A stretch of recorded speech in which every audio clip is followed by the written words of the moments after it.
Rasul mendapatkan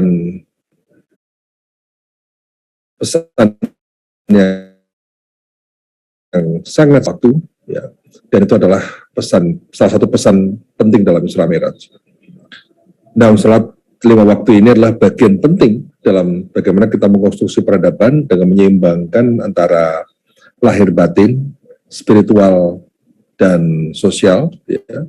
Dan inilah yang malam ini insya Allah akan sedikit kami sampaikan berkaitan dengan hal tersebut. Jadi tadi saya membacakan sebuah ayat tentang legacy, ya. Ayat tersebut adalah ayat dalam surat Yasin ayat 12, ya. Sesungguhnya kami mencatat mencatat waktu makodamu. Jadi sesungguhnya Allah menghidupkan orang mati, wanak tubuh dan mencatat makodam. Jadi apa-apa yang telah lalu, ya, wa atharuhum, ya, dan jejak-jejak. Jadi ini ada satu kata yang menurut saya sangat penting sekali dalam surat Yasin itu tentang jejak-jejak, ya. Jejak-jejak ini pernah ditinggalkan. Jadi apa yang sudah dilakukan dan apa yang ditinggalkan. Artinya ketika Rasul sekarang meninggalkan satu legacy yang luar biasa berupa penyampaian wahyu dan kemudian bagaimana kemampuan Rasul untuk membangun sebuah masyarakat, ya. Dan sekarang kita pun juga sama, dituntut untuk bisa terus memberikan legacy. Kalau Rasulullah memiliki legacy yang luar biasa, sangat dahsyat, ya, dengan ajaran-ajaran Islam yang begitu kafah, kita yang ada hidup hari ini juga dituntut untuk menciptakan sebuah legacy, ya. Dan legacy yang saya kira sangat penting bagi kita adalah tadi bagaimana kita membangun satu peradaban baru, ya. Dan bagaimana peradaban baru itu dibekali, ya, dengan satu semangat setiap orang untuk membangun sebuah legacy. Jadi legacy ini adalah sebuah ada dua dimensi penting dalam legacy ini. Satu, bagaimana legacy kita secara vertikal dan legacy kita secara horizontal. Tadi saya juga menyampaikan sebuah hadis, ya. Saya ulangi lagi, yang mengatakan tentang ketika seorang telah meninggal dunia maka terputuslah amalnya kecuali 3 perkara: sedekah jariyah, ilmu yang bermanfaat, dan doa anak saleh. Ya. Itu adalah 3 kata kunci yang membuat pahala kita terus mengalir. Ya. Jadi wa atharuhum, apa yang jejak-jejak yang ditinggalkan itu adalah jejak-jejak berupa sedekah jariyah, kemudian berupa ilmu yang bermanfaat, ya. Nah, jadi Bapak sekalian, ketika kita meninggal, ya, ketika kita meninggal semua amal putus kecuali 3 hal tersebut. Oleh karena itu kita tentu dalam proses hidup ini itu membekali diri kita dengan bekal bagaimana meningkatkan hubungan hablumillah dengan manusia nas, ya. Jadi hadis tersebut juga semakin memperkuat bahwa bekal horizontal ini juga penting, ya. Bahkan membuat bekal terus bertambah secara berkelanjutan, secara sustainable. Mengapa berkelanjutan? Mengapa sustainable? Karena bekal itu akan terus mengalir dan terakumulasi dengan bekal lain yang sudah kita bawa. Tentu bekal akan terus mengalir selama hidup ini masih ada, dan juga selama bekal tersebut memiliki daya manfaat tinggi untuk orang lain. Jadi singkat kata, bagi yang meninggal dunia, ada bekal yang langsung dibawa, dan ada tabungan bekal yang masih ditinggalkan di dunia, yang insya Allah nanti akan menjadi tambahan bekal di akhirat. Nah, inilah. Jadi satu bekal yang langsung dibawa, dan bekal berupa tabungan bekal yang masih ditinggalkan. Nah, tabungan bekal yang ditinggalkan di dunia, yaitulah yang membuat kita ini tidak terputus, ya, amal kita ini, karena 3 hal tadi, amal jariah, ilmu yang bermanfaat, dan doa anak saleh. Oleh karena itulah, kita ini sekarang terus berpikir bagaimana konstruksi satu peradaban baru itu bisa dibangun dengan 3 bekal tersebut. Itulah yang disebut sebagai legacy kita. Yang dalam surat Yasin tadi saya bacakan adalah dikatakan sebagai wa atharuhum, ya, inna nahnu nuhyil mauta wa natu ma qaddamu wa atharuhum wa kullu syai'in ahsaynahu fi imamin mubin. Sungguhnya kami menghidupkan orang-orang mati dan kami menuliskan apa yang telah mereka kerjakan dan bekas-bekas yang mereka tinggalkan, ya. Dan segala sesuatu kami kumpulkan dalam kitab induk yang nyata, Lauhul Mahfuz. Oleh karena itu saya tidak akan membahas semuanya, ya, akan membahas 2 hal saja tentang baru. Amal jariah itu apa? Amal jariah itu adalah sebuah aksi menciptakan satu nilai tambah secara berkelanjutan, yaitu amal yang memiliki dimensi kemanfaatan baik jangka pendek, seperti aktivitas wakaf, ya, memberi sedekah, ya, kemudian membuka atau memberi lapangan tempat ibadah, membantu fakir miskin, ya, itu merupakan suatu bentuk amal yang berpotensi, ya, amal yang terus mengalir, ya, amal secara material. Nah, amal jariah secara material ini saya kira sangat penting, ya.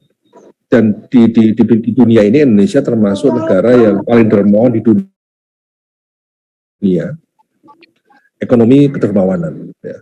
Sekarang di dunia ini teori-teori selalu diajarkan tentang ekonomi konvensional, ya. Tapi sekarang sudah mulai berkembang namanya gift economy, ekonomi kedermawanan. COVID di Indonesia itu bisa salah satunya disupport oleh ekonomi kedermawanan ini. Orang saling menolong, orang saling membantu, orang saling bekerja sama. Itu berbeda dengan ekonomi konvensional yang basisnya adalah kompetisi, ya. Nah, itulah Bapak sekalian, orang selalu banyak amal jariah, ya. Saya kira itu kehidupan ekonomi akan semakin tumbuh berkembang. Apalagi kalau orang bisa mampu mendorong bangkitnya sebuah masyarakat, ya, dari kemiskinan, ya, dari fakir miskin, karena kemampuan kita untuk terus membuka lapangan kerja, kemampuan kita untuk mendesain satu peradaban baru yang secara material dalam konteks ekonomi berisi satu nilai baru, yaitu nilai kerjasama, nilai saling mengerti, nilai saling memahami, nilai saling tolong-menolong, nilai untuk nilai kerjasama, kebersamaan, ya. Nah, dimensi yang kedua, amal jariah ini menurut saya bukan semata-mata dimensi material yang tadi saya sampaikan, ya. Dimensi material tadi penting, ya, penting agar tentu kita tidak terputus amal meskipun kita sudah meninggal, ya. Wa atharuhum tadi, ya, jejak-jejak yang kita tinggalkan. Kalau kita membangun masjid, kalau kita memberikan wakaf, itu jejak-jejak yang masih ada, dan kalau masjidnya bermanfaat, wakaf kita bermanfaat, maka akan terus mengalir pahala kita. Dan aspek ukhrawi kita dapat, aspek duniawi membawa kemanfaatan besar bagi sebuah proses perubahan. Dimensi kedua adalah amal jariah yang tidak berdimensi finansial, tidak berdimensi material. Kita tahu bahwa kalau dimensinya adalah material, dimensinya adalah semuanya finansial, maka hanya orang mampu saja yang bisa beramal jariah. Tapi amal jariah ini juga berdimensi ekologis. Orang yang menanam pohon, ya, membantu menanam pohon dengan tujuan satu, bahwa dia harus menyerap karbon, dia harus atau memberikan nilai produksi, ya, itu, dan atau bisa menjaga lingkungan, juga berdimensi yang lain. Bagaimana kita memberi ide, pemikiran, motivasi, dan bahkan beri tenaga. Ada orang membangun masjid, memberikan bantuan dana. Ada orang tidak punya dana, dia memberikan tenaganya, memberikan pemikirannya, memberikan motivasinya, ya. Atau bagi orang yang memiliki kekuasaan, maka keputusan-keputusan atau kebijakannya bisa menjadi bentuk amal jariah, itu juga eh, bisa terjadi ketika memberi multiplier efek yang besar bagi kemaslahatan kepada publik. Ya.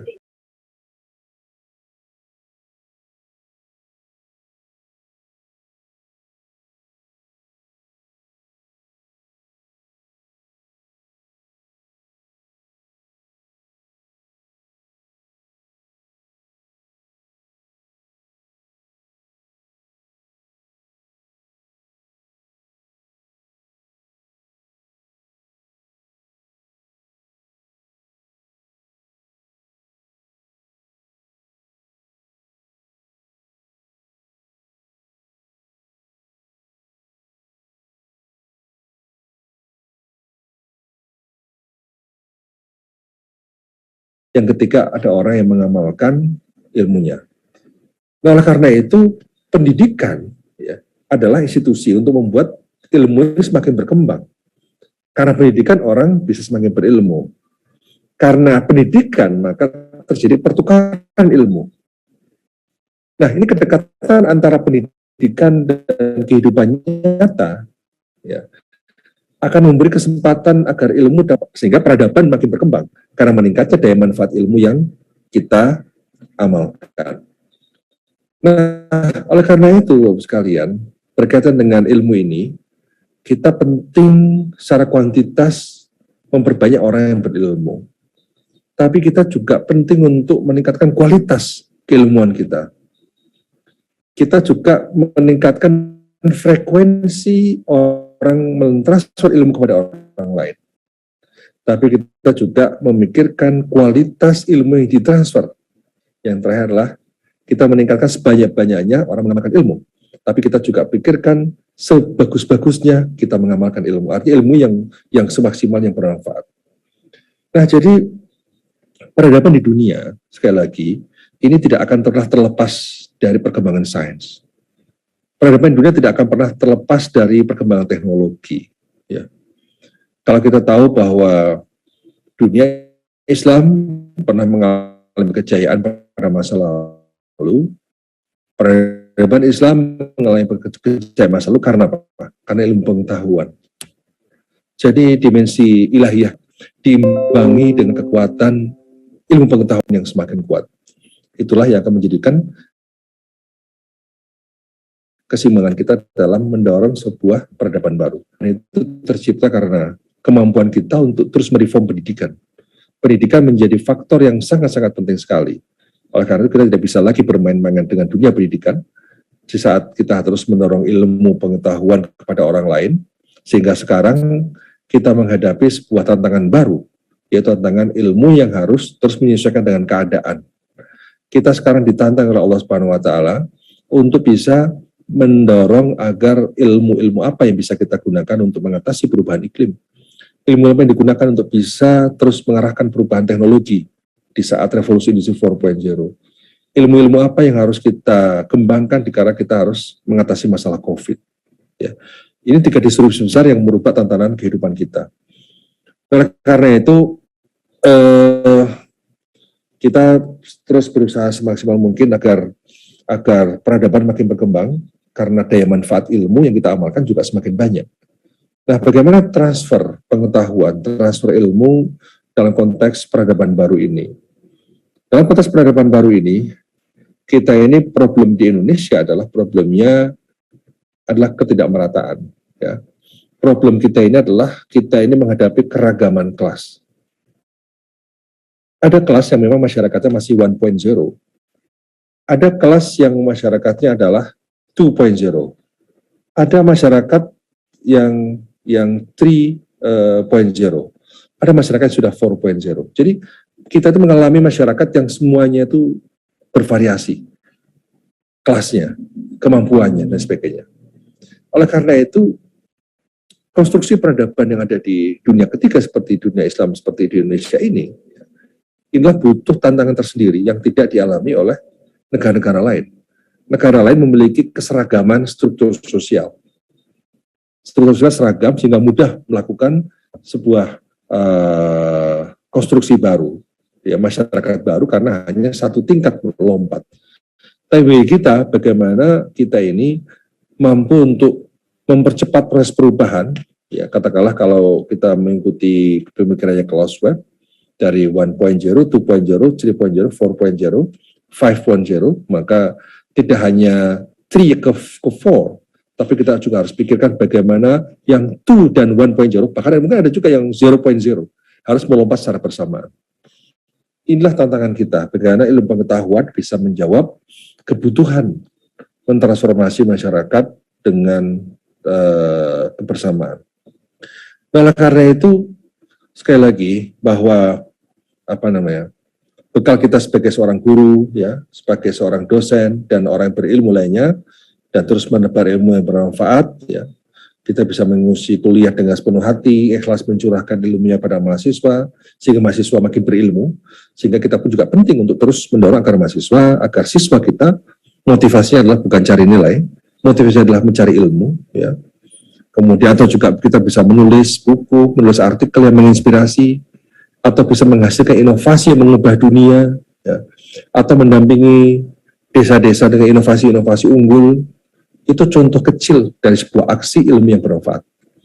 Jadi ilmu yang bermanfaat adalah ilmu-ilmu yang memiliki daya rubah, ilmu yang memiliki daya transformasi, ya.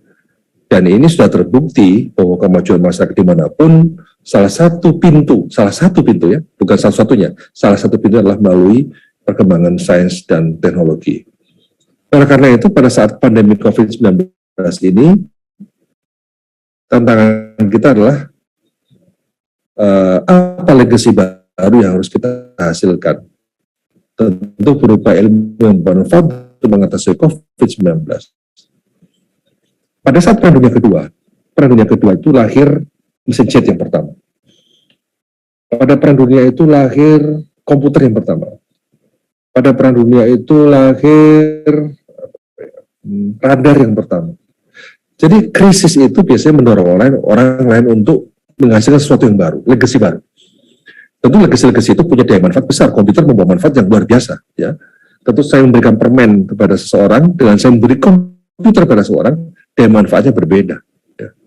Oleh karena itu kita ini umat Islam harus berpikir memberi manfaat yang tadi, memberi manfaat yang jangka panjang, bukan memberi manfaat yang jangka pendek.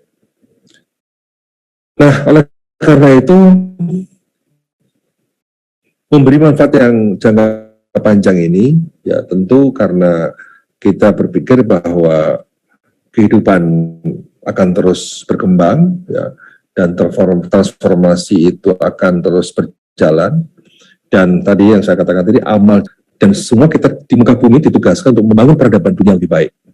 Itu peradaban yang baik adalah sebuah ekosistem kebahagiaan, ya. Tentu kita berdoakan, Rabbana atina fid dunya hasanah wa fil akhirati hasanah wa qina adzabannar. Jadi kehidupan dunia yang bahagia, yang baik. Ya. Nah, orang-orang yang bisa menciptakan kebahagiaan adalah orang-orang yang mampu hidup dalam sebuah peradaban yang baik. Nah, dalam sebuah peradaban yang baik itu butuh ilmu pengetahuan yang baik, butuh peran orang untuk membuat legasi-legasi. Legasi-legasi tadi dalam konteks amal jariah, yang kedua adalah konteks pengembangan keilmuan, pengembangan ilmu, pengetahuan. Jadi hanya dua hal tadi saja yang tadi saya sampaikan itulah sudah bisa menjadi modal bagi kita untuk menciptakan sebuah kebahagiaan kehidupan kita di dunia. Jadi ekosistem kebahagiaan itu hanya bisa tercipta kalau kita ini berada dalam sebuah peradaban. Nah, peradaban bagaimana? Ya tentu peradaban yang terus seimbang antara dimensi spiritual, peradaban yang dimensi spiritual, dimensi material, ya, dimensi sosial, yang semua itu bisa berjalan dengan baik. Nah, tadi di luar dimensi spiritual tadi, saya mencatat bagaimana energi yang kita kembangkan untuk membangun ekonomi, untuk membangun sebuah tatanan masyarakat, membangun alam yang baik, lingkungan yang lebih sustainable, dan juga dimensi dari pembangunan ilmu, ya, bagaimana itu menjadi sebuah titik baru, bagaimana kita membangun sebuah ekosistem kebahagiaan.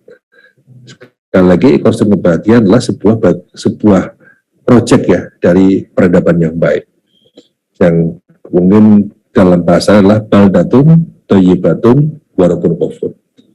Nah, kira-kira apa modal penting ya? Modal penting bagaimana kita ini membangun peradaban yang penuh dengan yang memiliki sebuah ekosistem kebahagiaan tadi.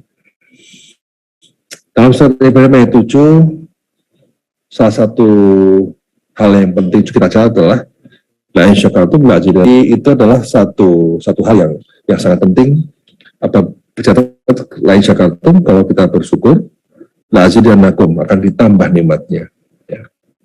Jadi kalau kita mensyukuri dengan amal jariah, ya, kita mendapatkan rezeki finansial, kita memberikan lagi, maka insya Allah akan ditambah nikmatnya. Kita diberi ilmu, kemudian ilmu yang kita amalkan itu bentuk syukur. Itu adalah bagaimana kita reinvestasi lagi. Itu berarti kita akan mendapatkan sebuah poin penting, ya. Legasi kita adalah berupa tadi amal jariah, kedua adalah memberi ilmu yang bermanfaat. Itu bentuk syukur kita.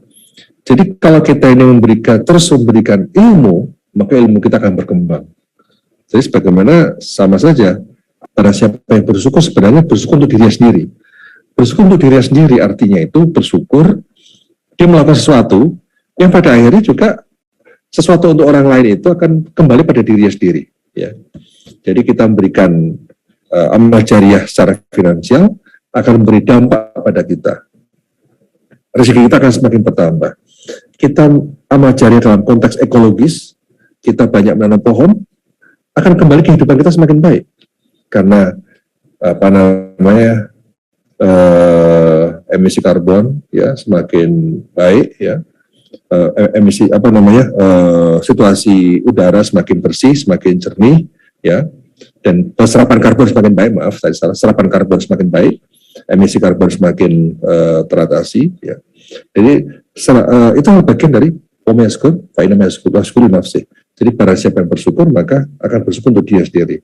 Lain syakartum la azidannakum wa in kafartum inna adzabi lasyadid. Jadi kalau kita bersyukur maka sebenarnya kita akan ditambah nikmatnya. Ditambah apa? Ditambah tadi alam kita semakin baik, alam kita semakin indah.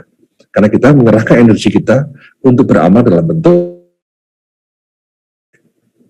Nah, jadi Bapak sekalian, amal dan ilmu tadi, amal jariah dan ilmu, tadi amal jariah secara finansial dan amal jariah yang non finansial berupa energi, tenaga, pemikiran, ya, semua orang berusaha untuk membangun legacy. Nah itulah ditambah lagi dengan kemampuan kita untuk menjadi orang bermental bersyukur, ya, maka itu akan semakin dahsyat.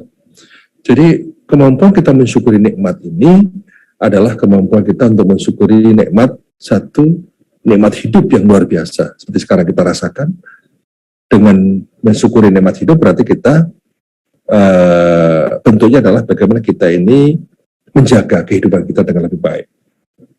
Nikmat hidup berarti nikmat fisik, ya. Kita jaga udara kita dengan baik, kita jaga air kita dengan baik, kita jaga alam kita dengan baik.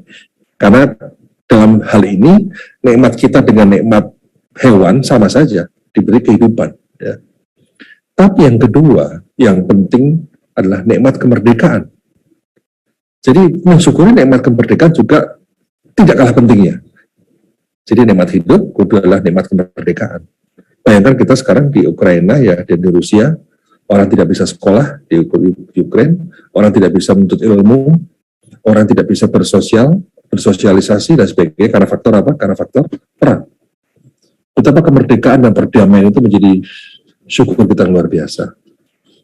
Oleh karena menikmati kemerdekaan ini menurut saya sesuatu yang sangat-sangat penting sekali. Artinya kita menikmati kemerdekaan itu, mensyukuri kemerdekaan itu tadi, bagaimana mengerahkan dengan mengkonstruksi pengetahuan baru, ilmu pengetahuan baru, mengamalkan ilmu pengetahuan baru, kemudian menjalankan amal jariah, ya, dan itu bagian dari syukur kita. Di beberapa kesempatan saya mencoba untuk menjelaskan ya ayat surat Ibrahim ayat 7 tadi, la in syakartum la azidannakum wa la in kafartum inna adzabi lasyadid, adalah sebuah ayat yang diturunkan pada saat Nabi Musa itu baru terlepas dari kejaran Firaun. Jadi kalau sekalian melihat ayat tentang Bani Israel, biasanya ayat berkaitan dengan soal syukur. Ya. Nah, di ayat tersebut ayat tersebut diturunkan pada saat Nabi Musa baru terlepas dari kejaran Firaun, dan kemudian umat Nabi Musa itu protes kepada Nabi Musa. Ini kita kondisi kok kayak gini, kondisinya kok nggak ideal, penuh dengan kekurangan dan sebagainya. Jadi Allah itu mengingatkan pada umat Nabi Musa, kamu tuh udah saya kasih nikmat kemerdekaan, berupa kemerdekaan terlepas dari kejaran Firaun. Mestinya bersyukur dong. Sudah dikasih kemerdekaan, tapi terus mengeluhkan keadaan. Nah, bagaimana kita cara mensyukurinya? Tadi sudah saya sebutkan bahwa kita mensyukuri nikmat kemerdekaan itu, ya bagaimana kita dengan mendayagunakan sumber daya dan potensi yang kita miliki, ya, untuk selalu memberi amal jariah, ya. Jadi amal jariah secara finansial dan non finansial, tenaga kita sebagai energi kita untuk membangun. Kemudian yang kedua adalah mencari ilmu dan mengamalkan ilmu yang bermanfaat. Nah, jadi dengan mengamalkan ilmu berarti kita mengkonstruksi satu masyarakat baru, ya, kita membangun dengan gagasan-gagasan, kita membangun dengan ilmu-ilmu, dengan pengetahuan baru, dengan teknologi, ya kita melakukan aksi-aksi yang nyata. Oleh karena itu tidak ada cara lain bahwa menikmati kemerdekaan, mensyukuri kemerdekaan, itu harus dengan aksi, ya, dalam bahasa yang lebih dengan aksi apa? Dengan tindakan-tindakan. Karena perubahan itu tidak bisa dengan sekedar gagasan. Perubahan itu bisa berasal dari rentetan dan satu kesatuan antara gagasan dan tindakan. Nah, ketika kita akan membangun suatu peradaban baru, maka sekali lagi gagasan tidak cukup. Karena yang kita perlukan adalah kemampuan kita untuk bertindak, eksekusi. Ya. Namun eksekusi yang baik tentu berdasarkan pada sebuah strategi yang baik. Strategi yang baik berdasarkan pada sebuah visi yang baik. Nah, karena itu ketika kita mensyukuri kemerdekaan, ya, mensyukuri nikmat kemerdekaan ini, kita mensyukuri nikmat hidup ini, maka caranya adalah bagaimana kita hadir dengan sebuah visi baru, dengan strategi baru, dengan kemampuan eksekusi baru. Ini sebenarnya membedakan kita dengan negara-negara lain, ya. Negara-negara lain menjadi sebuah negara maju, sebagai sebuah negara hebat, padahal mereka juga tidak ada bedanya dengan kita. Mereka juga hidup 24 jam, mereka makan nasi, mereka punya tangan 2, kaki 2, mata 2, telinga 2, tapi mereka lebih maju, kenapa kita tidak semaju mereka? Saya kira bedanya pada 3. 1 visi, 2 strategi, 3 eksekusi. 3 kata kunci inilah yang menentukan. Oleh karena itu, ketika kita mensyukuri kemerdekaan, maka tidak ada cara lain dengan ilmu pengetahuan yang kita miliki, ya, dengan kita belajar dari pengalaman sebagaimana yang tertulis dalam Al-Quran, berbagai kisah Nabi, ya, kemudian kita konstruksi satu visi baru, kemudian kita rumuskan dalam strategi, kita rumuskan dalam eksekusi. Nah, ketika kita dalam ketika eksekusi, maka mau tidak mau hukum sunatullah berlaku. Siapa yang canggih, maka dia akan berhasil. Siapa yang lebih giat, lebih kerja keras, dia akan berhasil. Siapa yang lebih disiplin, dia akan berhasil. Siapa yang lebih berilmu, dia akan lebih berhasil. Itu sebuah sunatullah, ya, dalam kehidupan ini. Sehingga negara-negara yang mayoritas non-muslim bisa maju, kita mayoritas muslim tidak semaju mereka, ya, karena ada sunatullah. Dan salah satu sunatullah adalah tadi penguasaan sains, penguasaan iptek, ya. Dan kemudian kemampuan kita untuk dengan iptek, dengan sains yang kita miliki, kita membuat sebuah visi besar, sebuah strategi besar, dan kemampuan eksekusi yang mantap.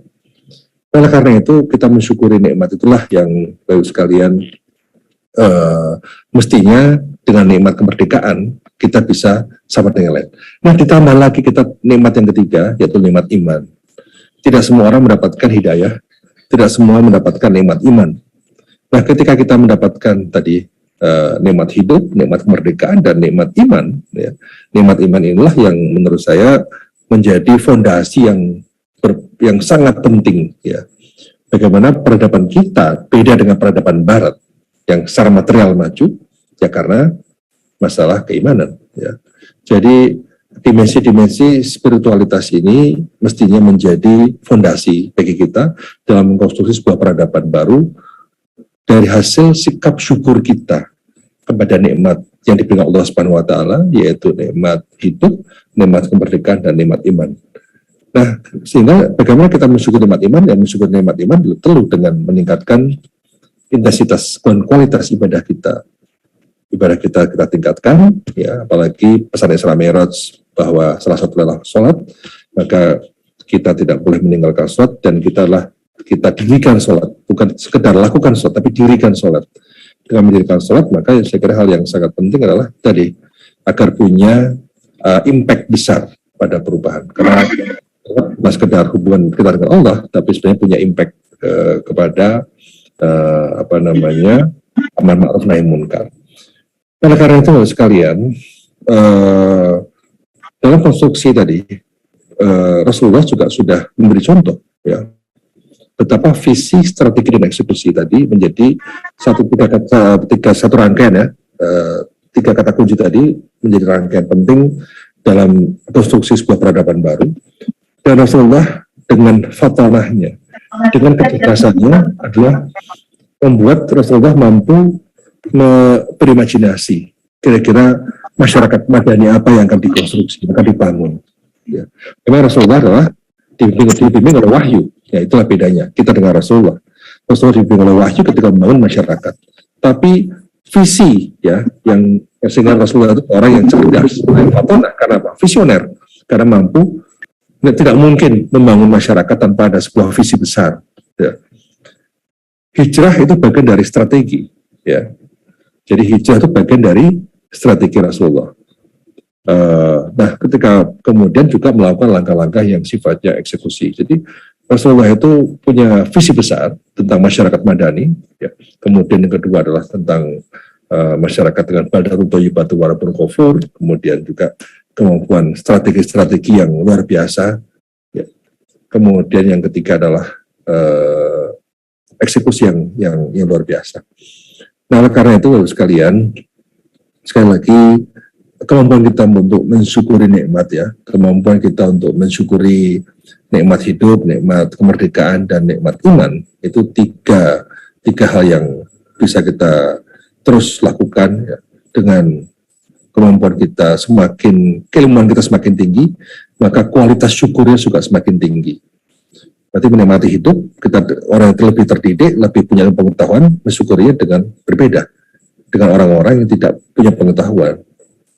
Orang yang mensyukuri nikmat kemerdekaan adalah orang yang terdidik, tentu lebih beda dengan orang yang tidak punya pengetahuan. Begitu juga adalah dengan nikmat iman. Karena itu semakin tinggi tingkat pendidikan, semakin tinggi pengetahuan, dan semakin tinggi itu artinya diharapkan kualitas syukur kita, kualitas gagasan dan tindakan kita itu lebih berkualitas.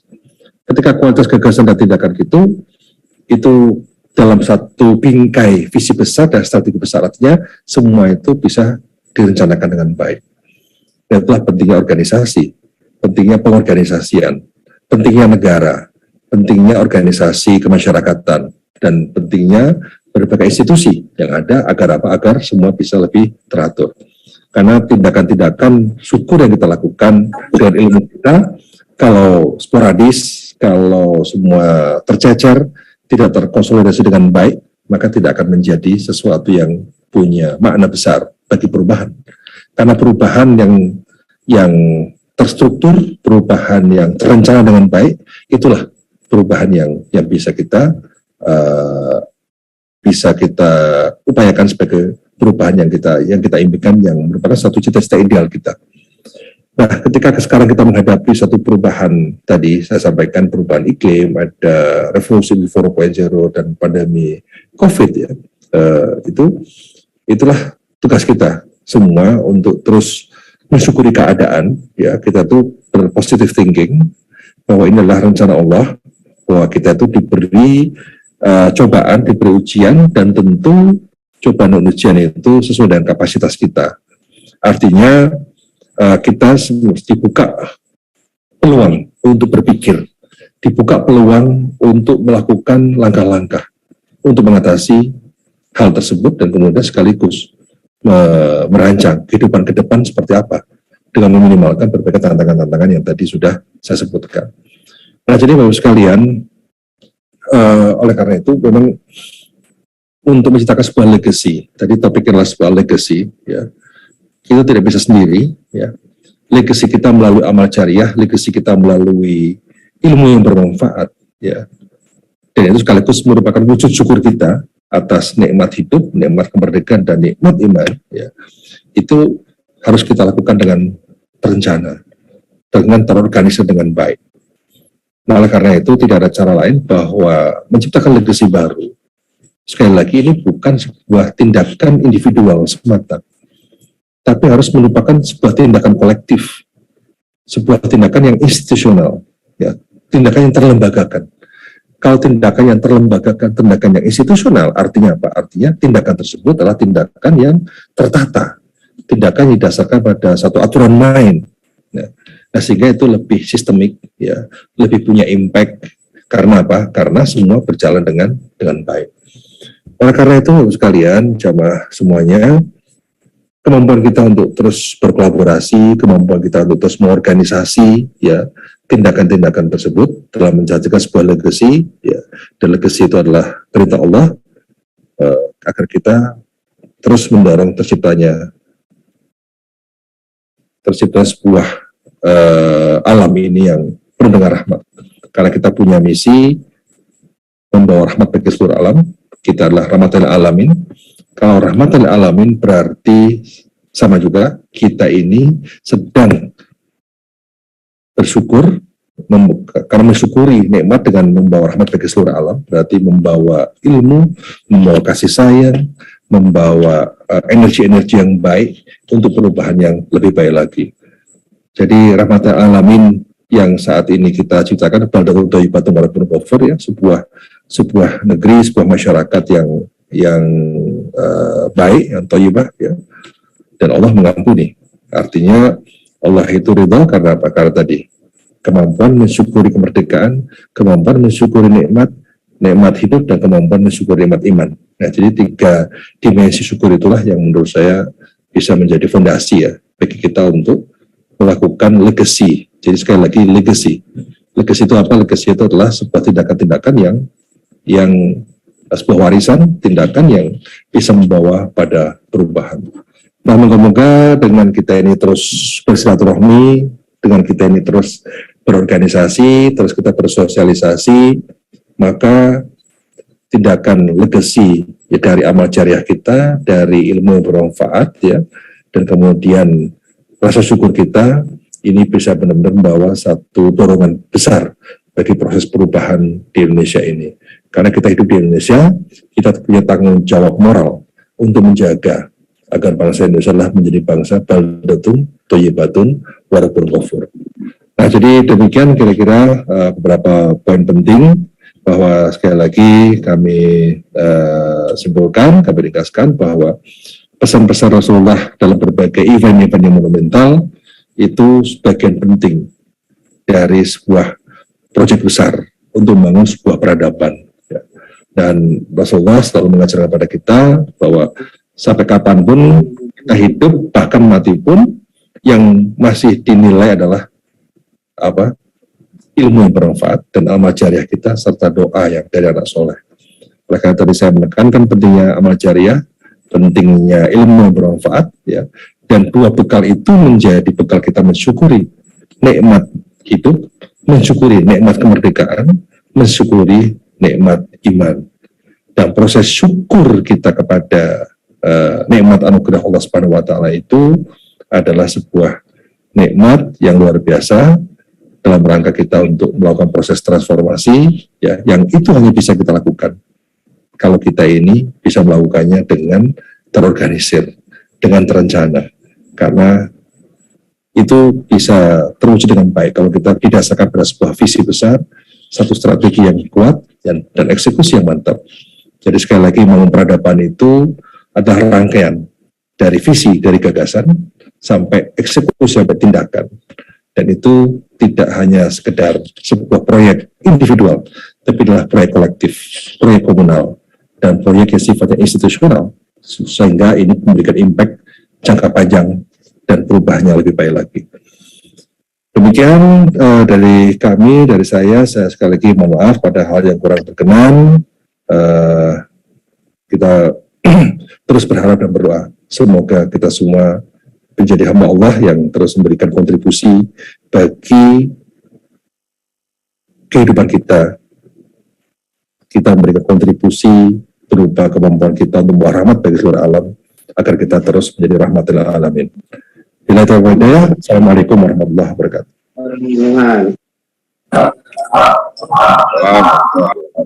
Barang diserta rusak, ada barang tidak rusak, ada. Cuma plastik. Demikian rangkaian acara Isra dan Miraj pada malam ini. Mudah-mudahan apa yang disampaikan Pak Prof tadi bisa bernilai ibadah dan kita mampu melaksanakannya. Sebelum kami tutup, kami mengucapkan terima kasih kepada nggak masuk suaranya. PHBI dan ibu-ibu telah berupaya memberikan ala kadarnya. Semoga semuanya itu dinilai oleh Allah sebagai amal ibadah dan amal jariah. Amin ya rabbal alamin. Akhirul kalam, wabillahi taufiq wal hidayah. Wassalamualaikum warahmatullahi wabarakatuh. Waalaikumsalam warahmatullahi wabarakatuh.